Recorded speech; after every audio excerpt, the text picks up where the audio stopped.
Now let's take a look at the Storytime component. This is a 40-minute component for CBED 1 and CBED 2. It takes place on Other Day in the second half of class. So the purpose of Storytime is again to help strengthen understanding of the 7 traits through stories. The students will generally watch a video of a popular storybook and then they will answer questions, prompts to check for their understanding while using WH language to build on the skills. They will also complete a worksheet or a craft at the end. So if we have a quick look at the class structures, we can see that the Storytime component takes place in the second half of class in addition to the speaking activity. So now I'd like to show you some resources that are available on SharePoint for you for the Storytime component.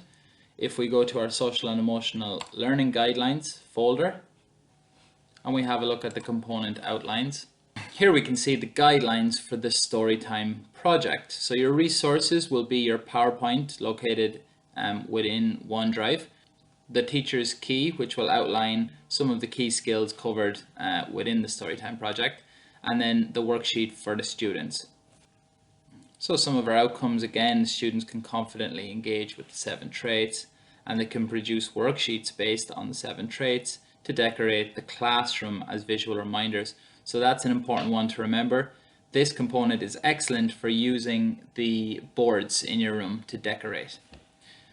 Now we have our steps. So firstly, you would prepare all your materials. Next, you would listen to the full story on slide 2, check that the sound is on, and use the suggested YouTube link if the video isn't loading correctly.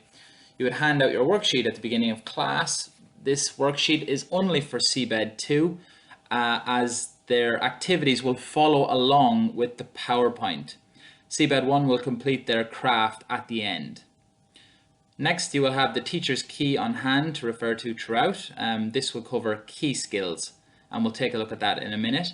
Finally, you'll work through the PowerPoint itself and have students sit nicely and complete their activity or worksheets, and then you would display any work created on the board. Just a map of the traits there, so that's the order that they will be covered as they move through.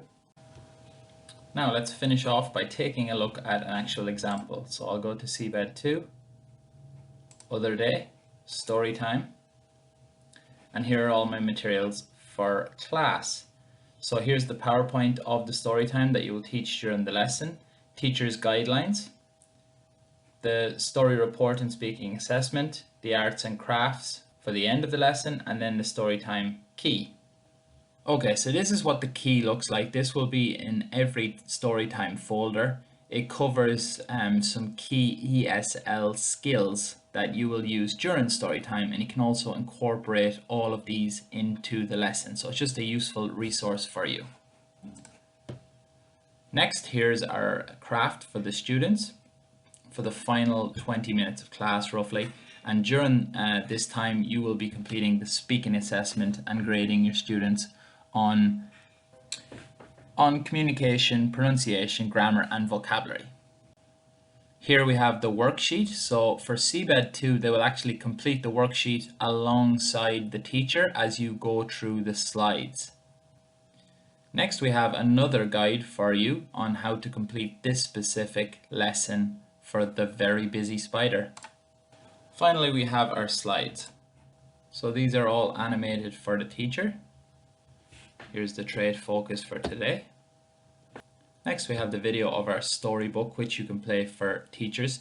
Quick tip here is you can open this link up and play it on YouTube if it's not loading from the PowerPoint itself. So as a teacher, you would open this up before your lesson begins, and I would go to the final slide, which will be your rubric key here. Now this key will line up with the slides themselves. If you notice these pictures on the left hand side, these pictures will also be displayed in the bottom left corner of the slides themselves.